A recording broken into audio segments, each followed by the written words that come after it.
Okay, we are live. Hello, So, Ara. greetings. So, Ara, you're going to go on a big trip to present in Oh Europe, yeah, right? yes, and I'm super excited about it. It's basically stuff I learned from you all. Fantastic. The fractals, the deep dive into fractals with Nikos Salingaros, the orders as fractal with Nir Buras, the top, middle, and bottom the infinite top, middle, and bottoms that Nir described. Um, the the Eastern classical that Nikos described, the Western classical that Nir described. Oh, and then the the even number of columns and an odd number of bays creating a habitable center versus odd number of columns and even number of bays creating structure as a center that Nir So, described. I tried Ara, and described. where is this conference? Oh, it's going to be in Vienna, Vienna. November. Fantastic. Yeah, Fantastic. November 12th to 14th. I'm super Fantastic. excited. Well, I hope you have a great time. I really hope you enjoy it. But then, I want you to come back and bring us the reactions and actually push the participants to get reactions, even if they're negative or positive, because that's what we want. This is a nice talk, so we are interested in the reactions. And if they react negatively, what is the reason? What is the reason? So push them. If you Absolutely. don't push them, they're not going to say anything. I will.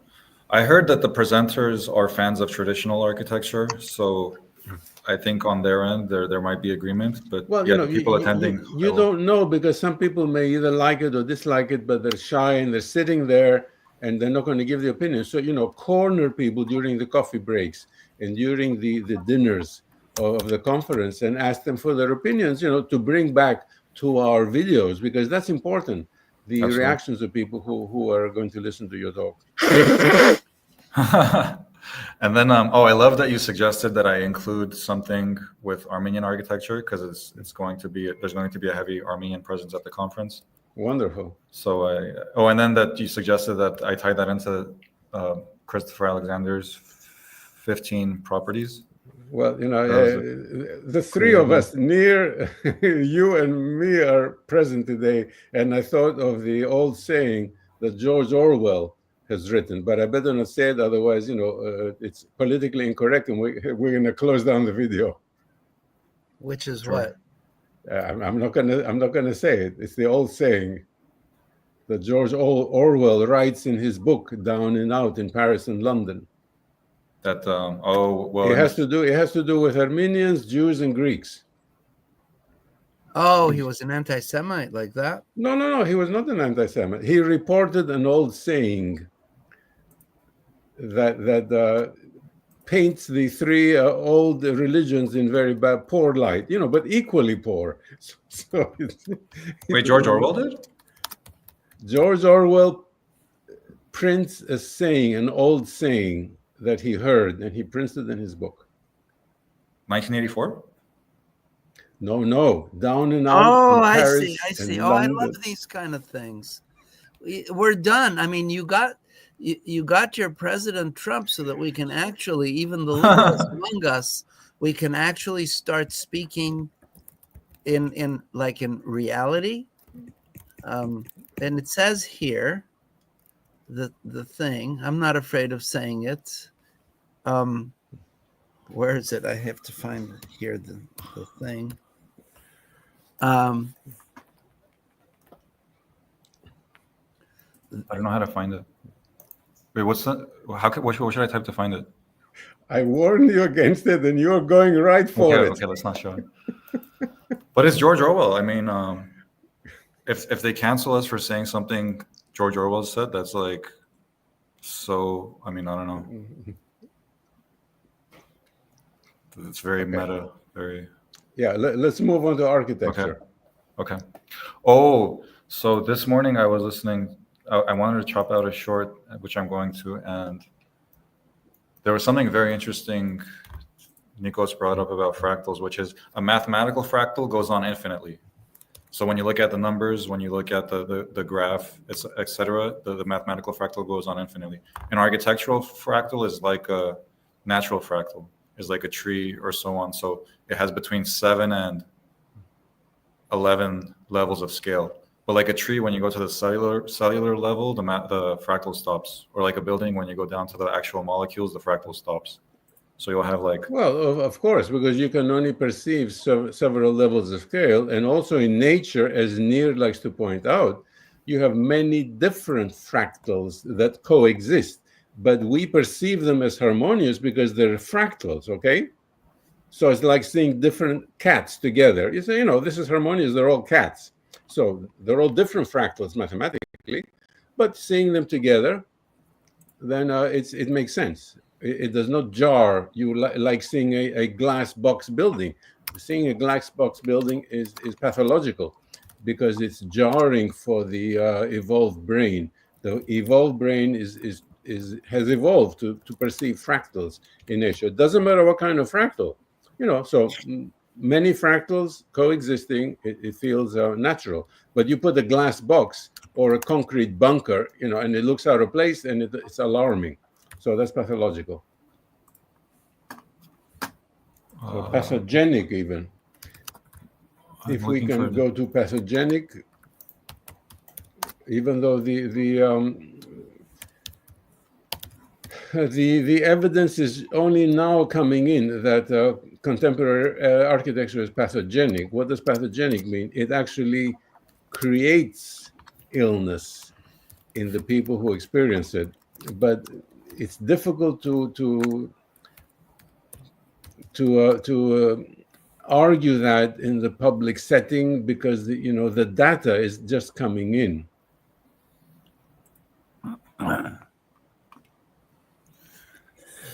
This is all a nice, beautiful sketch by our old friend, the late friend Leon Krier.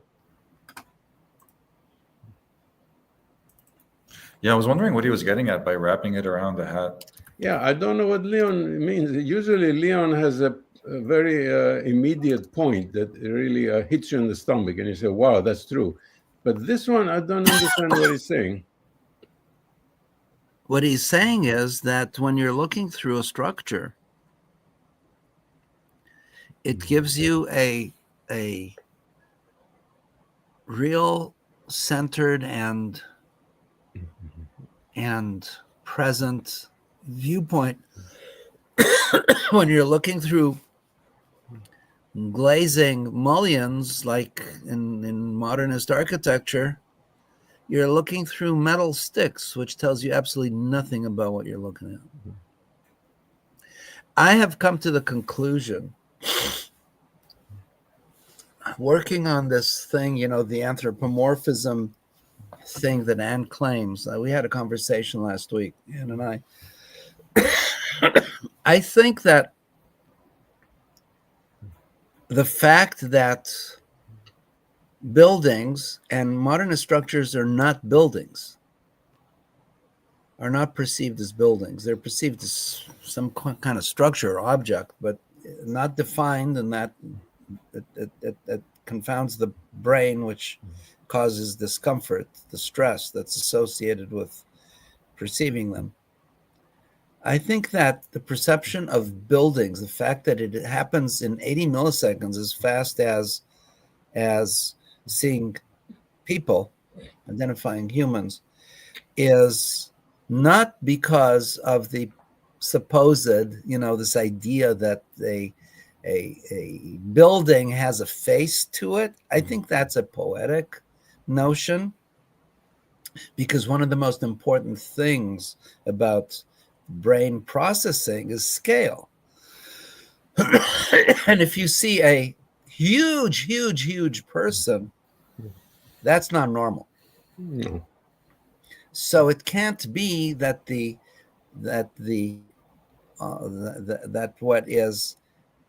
what we see in the Harvard Lampoon building is a giant person and identify it as such.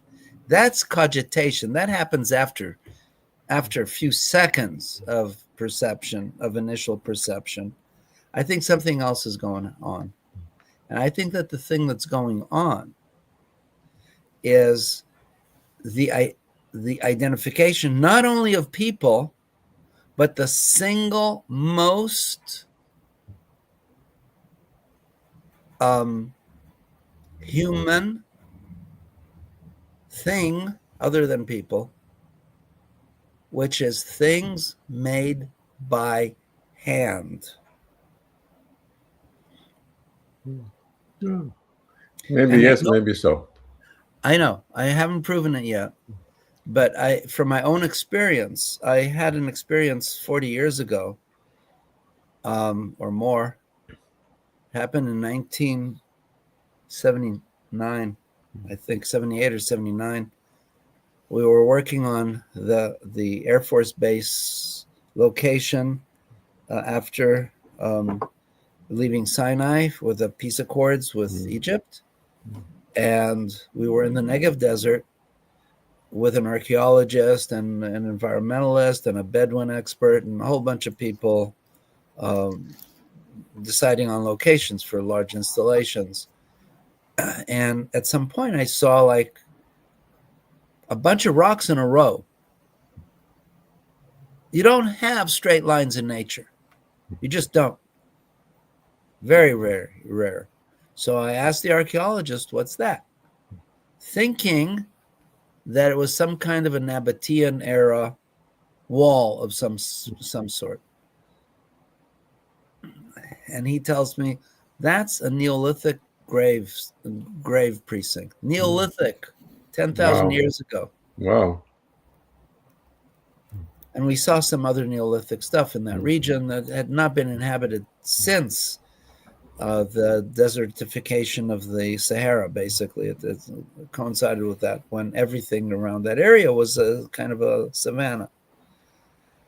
And I'll never forget that immediate, here's a straight line. When you're wandering around in countryside and you see an old rock wall, you see it very quickly. You identify human-made things, and that kind of makes sense, because when we identify humans, there are two possibilities, friend or foe. Yes. And if it is foe, the only condition in which built form could be foe is if it is a structure that we know belongs to an enemy. Otherwise, it's likely a place we can find refuge.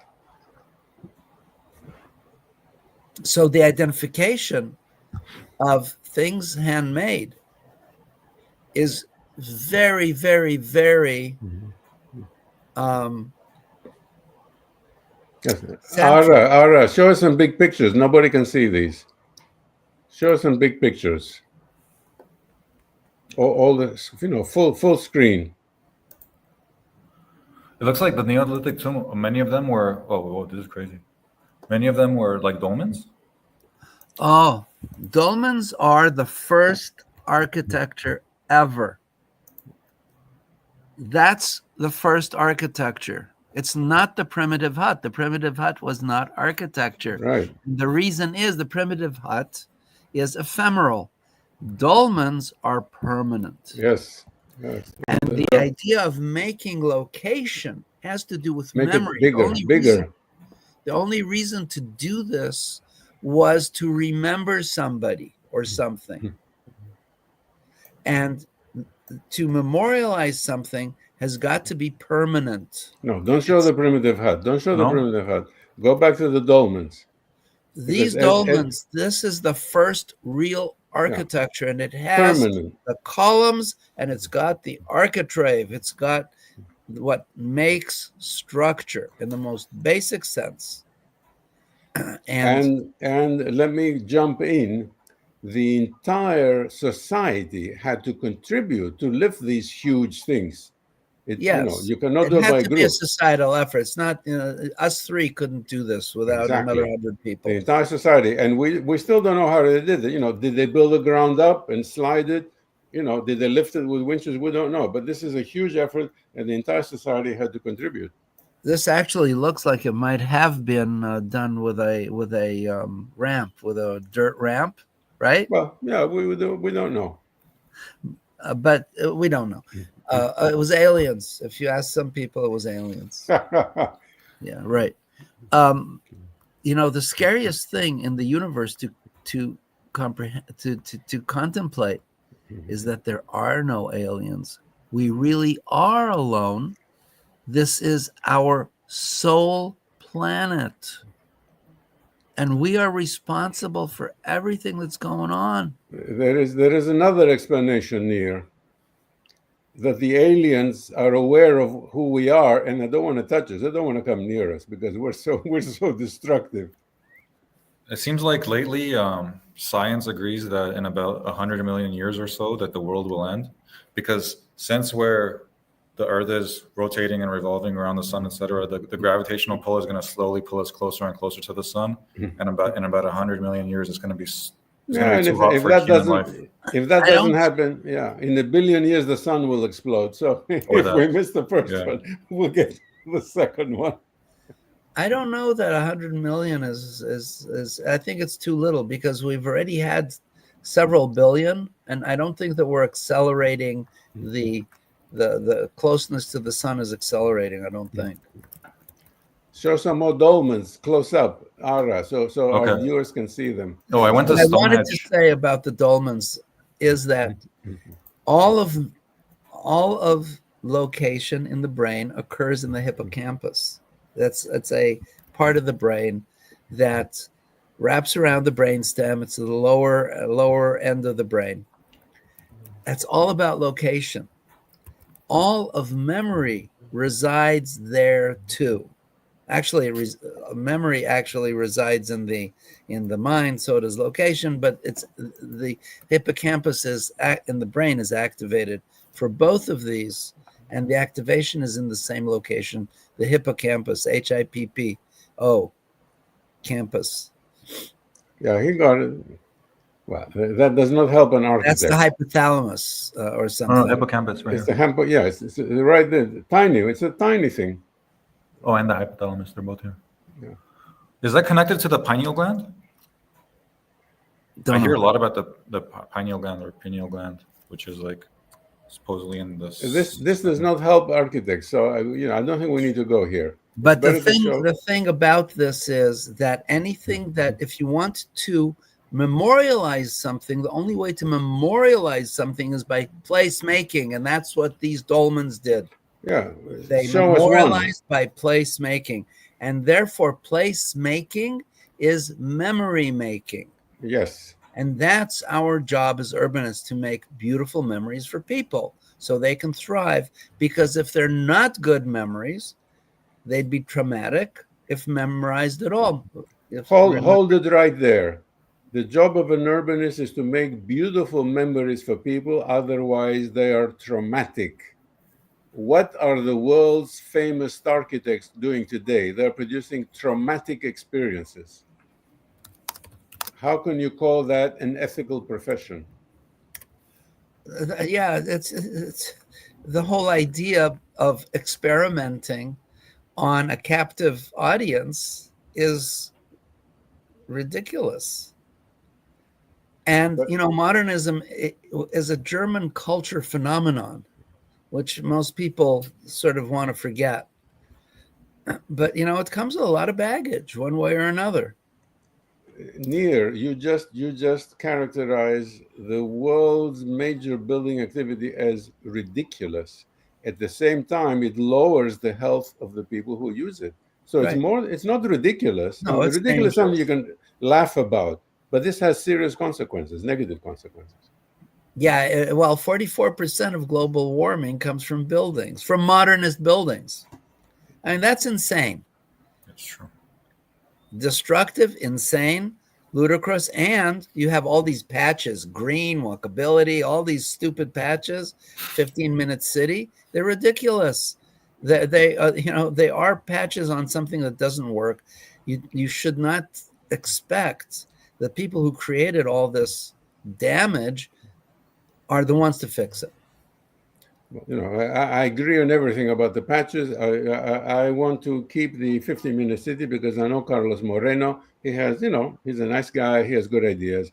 It has been the word 15-minute city has been taken by real estate developers and is going to be abused to make billions by creating some dystopia, but that's not his fault. Show us something else, Ara. So what's the idea of the 15-minute city, that any use you need is walkable within a 15-minute walk within that Well, radius? he takes Leon Crier's and Christopher Alexander's ideas, a dense mixture of function, gentle density, like Nicholas Boy Smith says, not skyscrapers, Hey, what's but Diru doing there? Who? Diru Tadani. Yeah, What's he doing there? Well, Do you have it's good to have him. If you have, I love Diru, but if you have a picture of Diru, you need to have a picture of Nikos and me and Anne. No, come on, forget it. I was explaining the 15-minute city. So it's dense, mixed Who's function. that guy? Who's this guy over here? That's Leon? That's not Leon. No. Who is this guy? I don't know who this guy is. There is Robert Adam down here. That's my drawing. Right. Yeah, look, we're wasting time. We should be discussing important topics. These are drawings from. Yeah. No, I was curious about the 15-minute city because What's for lunch? Okay, listen. All of these things, the 15 principles, the patches, the modernist patches, all these things describe the effects of good urbanism. Yeah. Yes. The way to get good urbanism is not by trying to run after effects. You're never going to get there. What you need is to have a system that will cause all these good effects. And that system is the classical method. It's a holistic method that has all this stuff incorporated in it. And you'll have when you apply it, you get your 15 principles there. They show up as a result of applying this principle. Yeah. Ara, click on the second from the top. From the left, second, that one, yeah. Leon shows the mixed use in the body. Oh, wow. Yeah, so this is the body. So he's drawing the analogy to the city. You cannot just put all the lips here and all the sexual organs here and all the hands here. They need to be mixed up and connected. So the 15-minute city, or the traditional city, has all these functions connected. So it works. It has a lot of traffic, yes, and it has some noise and some urban problems, but that's the living city. If you isolate them like you do here, which is what Le Corbusier said, if you isolate them, you have a dead city. Yeah, that's absolutely true. And Nir, in his book, The Art of Classic Planning, really goes into detail on how the living city mixes functions appropriately. I think the 15-minute city and the 15 properties, etc., can be useful because today's architecture students that have been told that classical traditional architecture is bad and we have to do something new, I feel like that's just a way to get them down that rabbit hole that will end them up there. Because you start them with, there's a 15-minute city, there are these properties, there's a walkable radius, et cetera, and that gets you because if you go to someone who's in architecture school right now and you tell them you got to do traditional architecture, classical planning, they're going to be very, very put off by it. Exactly.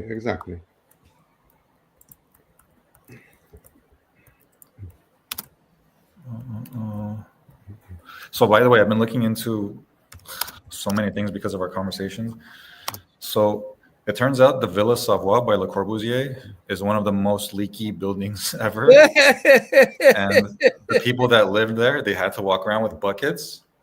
And they said that what kind of architecture is this? We can't live here. We have every time. The man was a charlatan. He didn't know how to build a roof. Yeah, it was the roof. It was all the corners, all the edges, even the window details. They didn't do the flashing properly, and then it was all leaking. But if you do like a stone building or something like that, you don't have to worry about that as much. Yeah, it's really crazy. And I looked at the Villa Savoie so much as an architecture student. I never knew that about it until recently. Why spend time looking at it? It's a non-architecture object. What's of interest to it? But that's the type of thing. It's like first and second year of architecture school. You talk about the absence of presence, the presence of absence. Blankness is not blankness, and all that kind of stuff. That's cult indoctrination. Okay, that's like woo-woo land, just waving. The instructors wave their hands. That's not architecture. It's cult indoctrination. Yeah, it really is.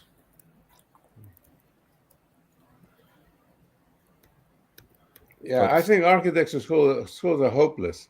They just they indoctrinate the students, and then the students cannot learn anything about real architecture. I mean, I told you the story that a student came from India and wanted to do a master's with me in my own university here, and so he showed up at the when classes started and said, I want to do my master's thesis with Dr. Salingaros, and I said, Salingaros, he doesn't teach here.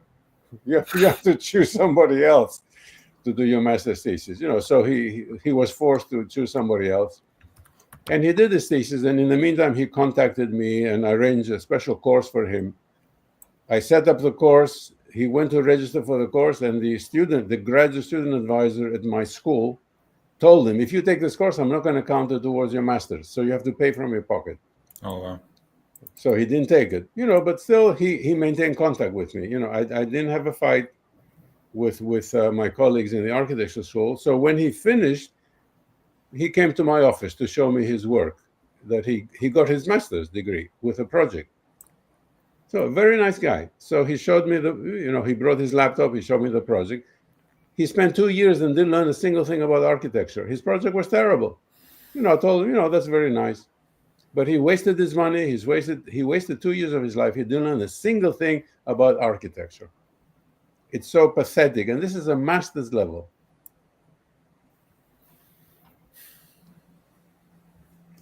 Nir, I expected you to have some comments about the abuse of students in our architecture schools. I really have wondered about it for a long time. It doesn't seem reasonable.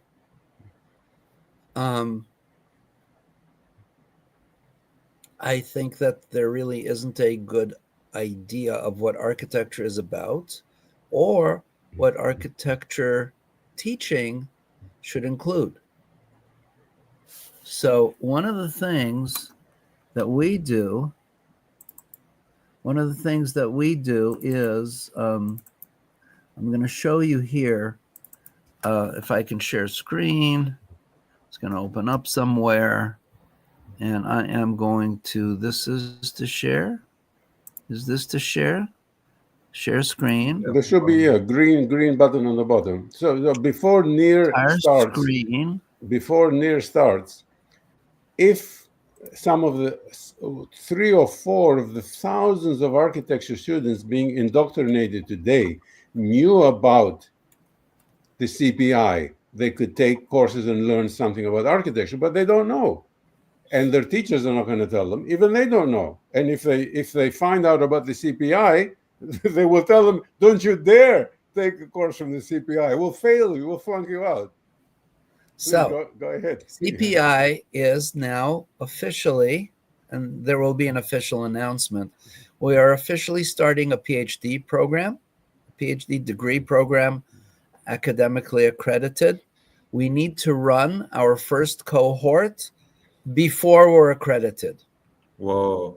So anybody who takes this we will work with them to get through the process, and there is a very good chance that they will get this, but it's going to take 2-3 years maybe until we get the accreditation.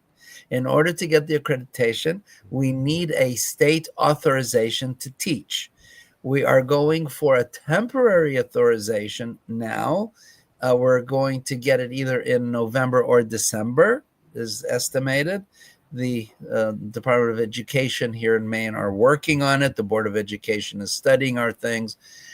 And I have here, for our education, we don't pretend to teach everybody everything. We really don't care where they learn it. All we teach is architectural literacy, classic planning.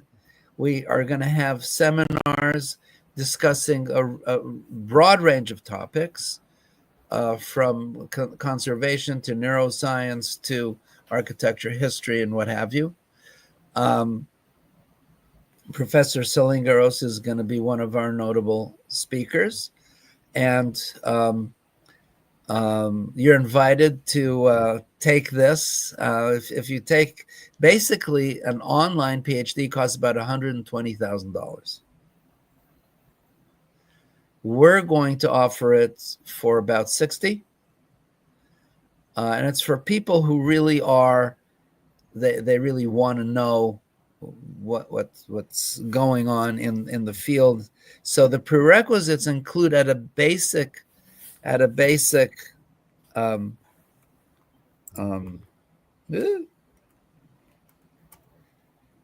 BA level, human basics like anatomy, biology, and neurobiology. You need to know about humans. General studies, reading the classics, classical philosophy, Western literature, world literature, civics, dance, poetry, film, music, and sport. We require that you know how to dance. Otherwise, you can't be an architect. Forget about it.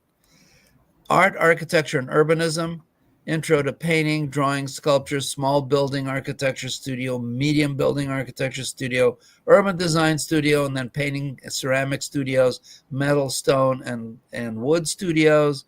You need to know the materials from that standpoint.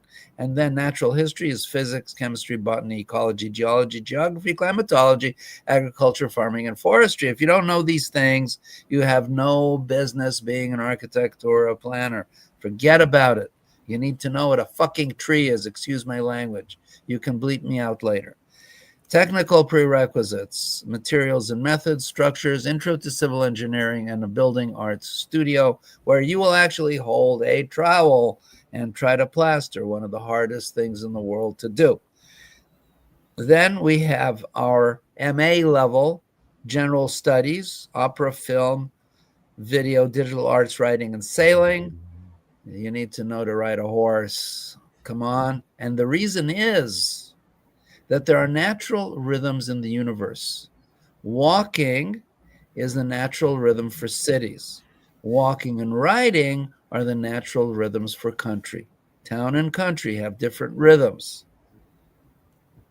different expectations, different experiences. Art, architecture, and urbanism. You need to have some background courses in architecture history, in urban history, large building architecture studio, and a regional planning studio. So we really don't care who teaches you this stuff, but you need to go through it. And then technical prerequisites, real estate finance, and organizational skill for multidisciplinary management. You need to know all these things. And then you come to us and you will have 2 years architectural literacy,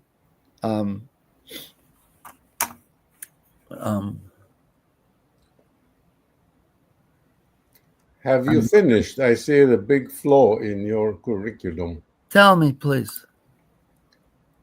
Architecture students today are drawn to architecture because architecture school promises to make them a starchitect. And becoming a starchitect means you learn how to wield power over other people and make them squirm and build ugly buildings and force people like cockroaches to live in them. That's an expression of sadistic power. Why That's what should we draws. teach that? Why should we teach that? Because you're competing. You see, a regular architecture school. There is draws no students. competition. There's no competition. If you say there's competition, you don't recognize that the individuality of You are people. offering reasonable, nice things. They don't attract power-hungry young brats who want to achieve power. You know, like they were I attracted to the can't look Hitler at Youth. our students as power-hungry brats. There are the range of human character that walks into an architecture school is whatever it is. But I can tell you that the range of human character that we meet at the Classic Planning Institute is a self-selecting group of good people, and those who are not, those who want something for nothing, those who are looking for shortcuts, those who are just not smart enough to deal with what we're doing, and those who want to use a system for their own personal behalf rather than in service to others. Yes. They don't find a place among us. They walk away sooner and later, and usually sooner. Well, because we operate from the unity of truth, goodness, and beauty. So we can't care about psychopathy. okay, so okay, Only the good is real. This is a beautiful presentation. All of the projects at the final review of the Oh, CPU were that's so from. good. Yeah, oh yeah, They're, they looked familiar. You have our yeah, projects. Wow, excellent. yeah, Yeah, they're all really good. that's Pablo Funes. He's a great teacher. He's a really good teacher. And this one was incredible. And I remember the critique. People were saying it's too regular, et cetera, et cetera. And Pablo jumped, and then Pablo had to jump in and say we pushed him to do that. But I thought this was incredible. It's not too regular. What the hell no, are they no, talking about? no, Each no, block no. is different because they have different buildings on Yeah, it's them. Right, that's beautiful. true. It's beautiful. Oh no, and the guy's a really good architect. But I'll tell you something. Newsflash: Robert Adam is coming on board as our senior board member. Fantastic. And I think that the timing is perfect, given that now the 25th anniversary conference is being held in London of his own brainchild, the Intibau. Yeah, yeah. And he's joining the CPI because we're the real deal. Fantastic. And that's why we're all here now. Isn't this a great project? So this guy didn't even have an architectural background. Doesn't Right. matter. It's probably Yeah. better for it. He was one of the- Better for it, exactly. Yeah. So But it seemed like yeah, everyone else had an architectural background, or was there also? This guy was in Israel, huh? this guy was in Israel. Yeah, Moshe Elfasi. He a really nice job. did, if they have that in Tel Aviv, that'll be the most expensive buildings in Tel Aviv. Oh, and look at that. What he put on top of that building comes from another precedent building. It's a pagoda building. That is funny. It's a pagoda building in Tel Aviv. So Elfasi did pull it off. I actually have not seen these. It's embarrassing, but it's the truth. I was at a client meeting. Oh, you want to see our latest? I'll show you our latest. You might like this. We just designed a building that looks like this. It is modeled on. Oh, are you sure? Are you showing your whole screen or just the tab? It might be the wrong tab. Once it opens, it's on Yeah. SketchUp, Oh, so I see. it's going to take it a Okay. moment to open. It's a medical building for people with Alzheimer's, and I'll share screen. Here I go. Share screen. Stop screen. Am I sharing? We be only sharing the see wrong the titles. We don't see a visual. Right. Okay. I was on another one. Share screen. Entire screen. Here we go. Right here. Here it is. Okay.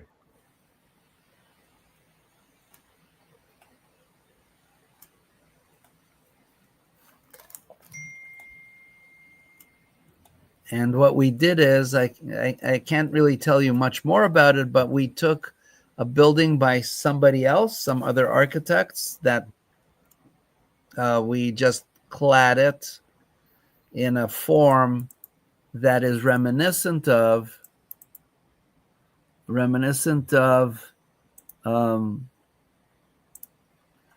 this. And this was what we aimed at. As you see, it's a very rough thing, but Yeah, nice. we're aiming at that. So we just produced this this week. Right. Well, you can do that with AI.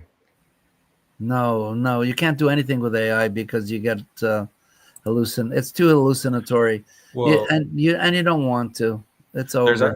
There's a good tool that AI just brought in. I mean, not just, but there's a good tool AI brought in, which if you have screenshots of your 3D model that are not rendered, you can import them to AI, and AI will give you light and shadow and texture, and it won't change anything about the design. It'll take the design of the screenshot of your 3D model and turn it into a rendering. Which that seems like a look. useful tool. I'm working with AI. There are developments every week.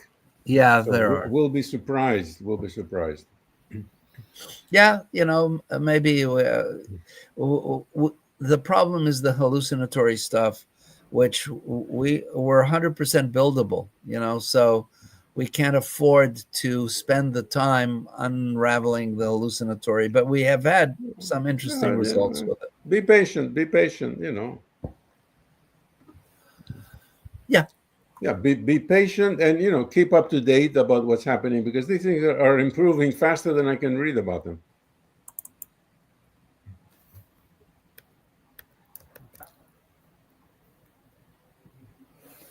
Off the air, when we were before the last time, Anne was the first person to join. I was like, well, with this book, it seems like you guys tried to make a Bible of sorts or something, because it has different authors, and it's a compilation of different chapters, different books, different authors type of thing, but it all comes to like the same kind of conclusion.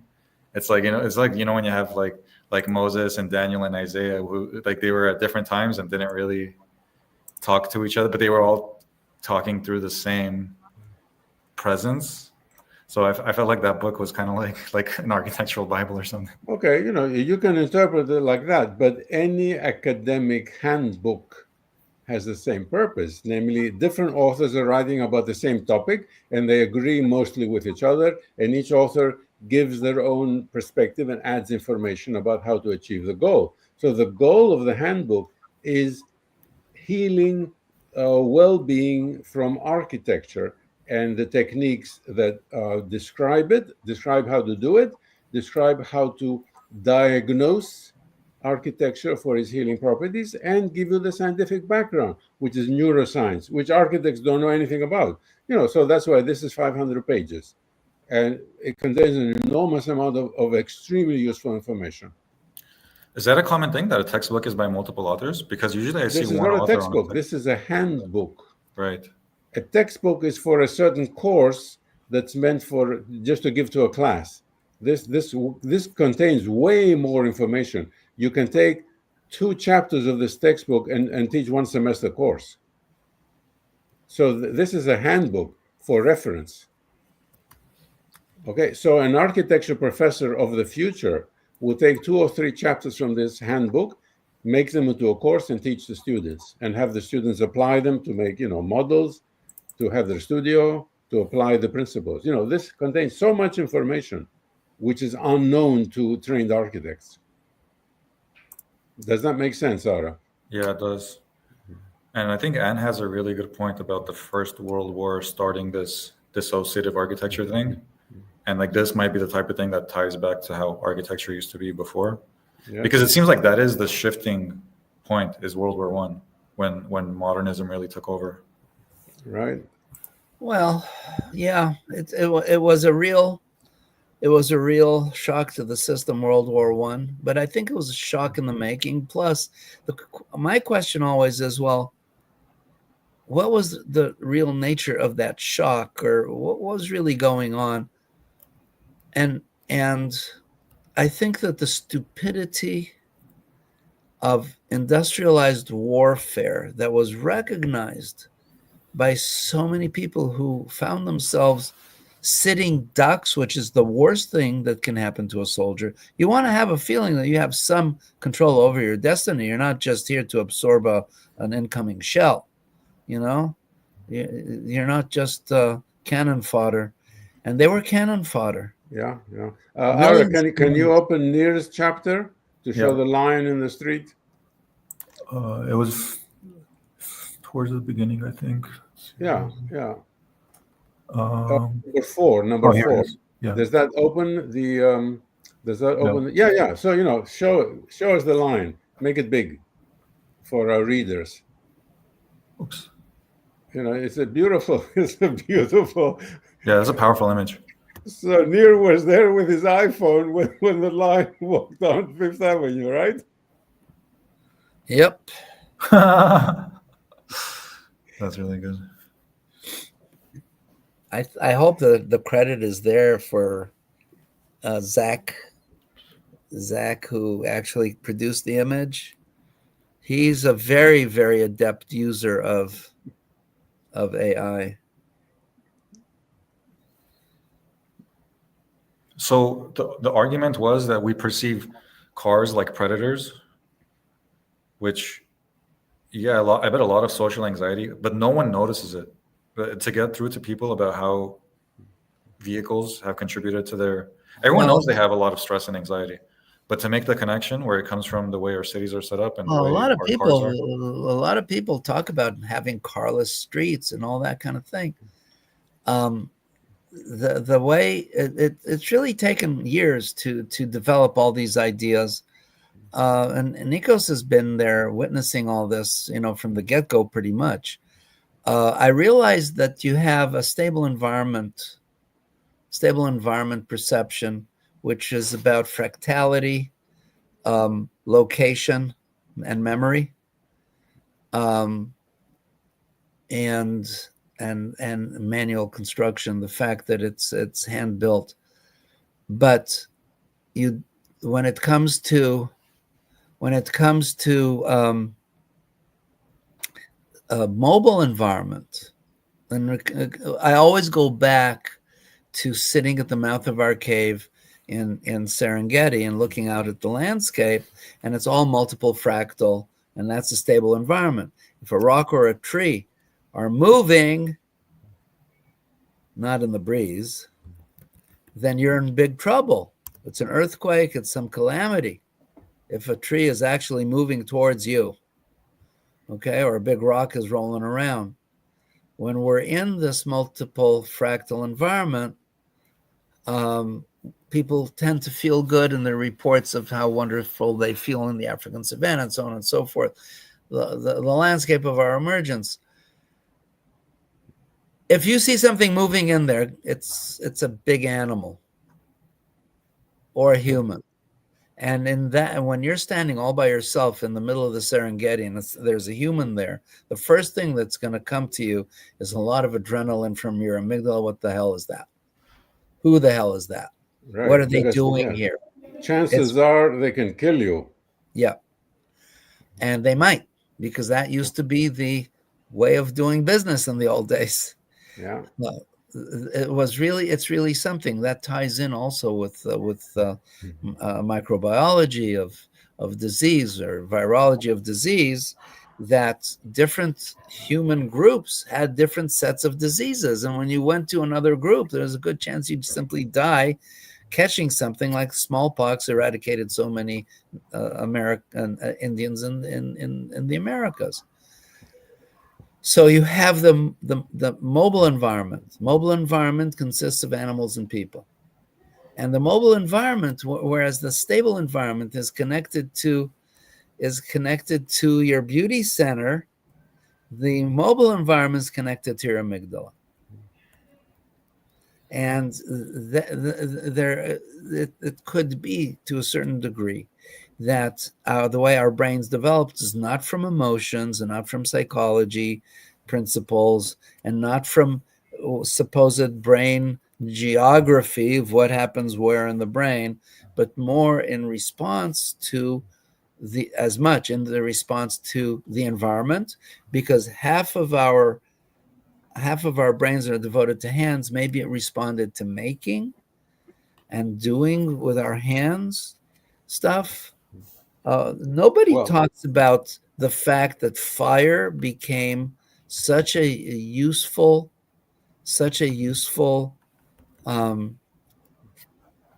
Cooking food, heating. Yeah, we take it for granted. Yeah, that changed everything. So I think that we're looking at a new way to understand the human. There are in this book some very serious errors. There are, you see here, all of this nomenclature. Yeah. God bless, and the terminology, like the word awed, AWED. Yeah. Awe is fear. It's not wonderment. There are different words, and we don't know their exact meanings, and we're not clear on their usage, and they show up a lot in different places. Yeah. Okay. But look. This book is inclusive. Already, But this Ara book has noticed. everything in it. It's got Yeah. everything in it. It's a state of the art. It's a very, very, very good state of the It art. would have been a mistake to keep things out just because we felt a little wishy-washy about them. No. Because Nir doesn't like them. Yeah, I know. Yeah. I'm terrible. Well, One of these days I'll be normal. Alexandros and Anne and Vernon did a good job of being inclusive, judging each chapter on its value according to the references and the scientific merit, not because it agrees with what we say, but most agree with what we say. They did a great job. It was terribly hard hurting so many cats. Right. And you got to recognize the book for its great contribution. Really,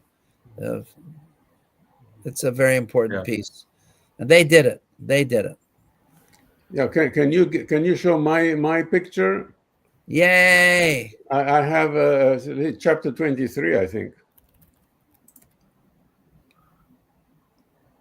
It's way at the end, chapter 23. Oh, is this? Oh no, No, it was chapter no, 23. no. Maybe it's 24. I don't know what it is. Oh, here, 27. Okay, 27. Yes. So yeah, that's a picture of a medieval cloister in Portugal. If you can, blow that up to show. Where is that? It's in Évora, Portugal. It's the Catholic cloister of, I think, 12th century cathedral. It feels so healing to be there, and here we're at the top, second floor looking in. But, if you're there and the floor, just sitting, look at the well. That's a well in the middle. You see the big slab that's covering the well. Can you get back to that? That's a well? Yeah, that's a well, and there's a slab covering the well, so animals don't go in. So if Isn't you it interesting? sit there, I'm sorry. if you have a cold, you can cure your cold because it's so peaceful sitting there. It's so interesting that religious spaces tend to use the classical principles in general. But of course they do, because they want to connect to God, and God is full of love, except for the gods who wish to destroy, like Baal. Yeah. But even when I drive by here, anytime I see a religious building, they have the super thick walls. They have a lot of times Corinthian columns or something of the sort, and a lot of ornament. But you drive by every other typology, and they're missing all of it. A lot of glass boxes. If they're old, because the new churches in California are atrocious. They could be like Walmart. They're ugly. Yeah, there are some of those too. There are some of those also. Not to mention the new synagogues, also like Walmart. There's nothing sacred there. Gracias a Dios, like they say. Well, are there any? Wait a minute, Ara. Yeah. You know that monasteries were the first hospitals. Oh yeah. So people, would be taken there to heal because it's a healing environment. Actually, they weren't the first, by the way, if I may. And please go ahead. First of all, there were.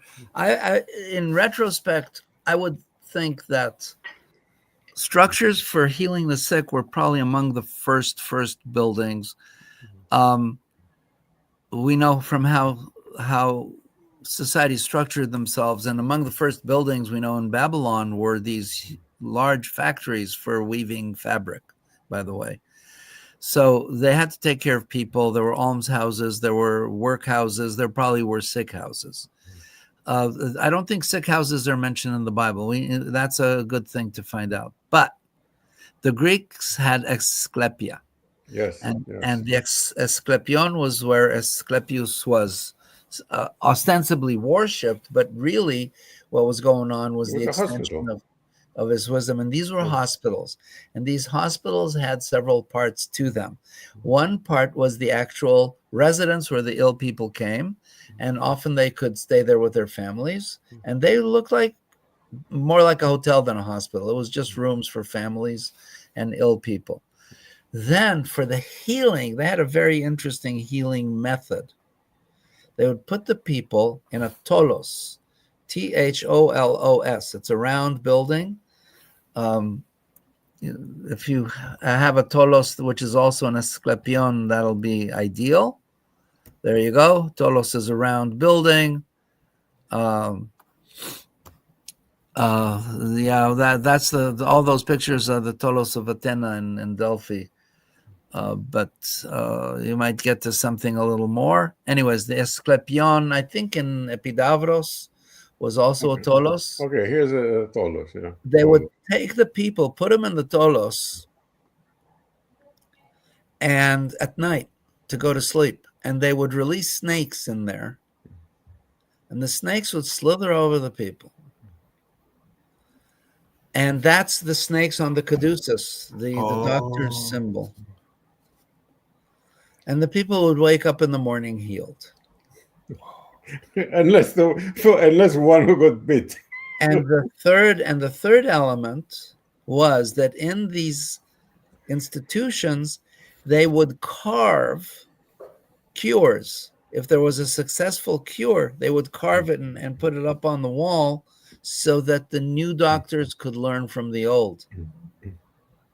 And it was a very highly institutionalized system. It went through Greek antiquity, Roman antiquity, probably, until it produced the initial books by who's the first doctor person? Asclepios is the originator. Right. And then there's somebody who wrote the Hippocrates. Hippocrates, yes, Hippocrates. Okay. The Hippocratic Oath.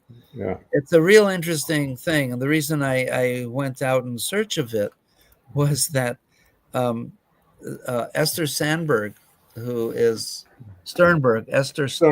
yeah, who is a really nice person and a good researcher, serious researcher, one of the early people to discuss place and health. She was at the time architect, not well versed in architecture as one would have thought.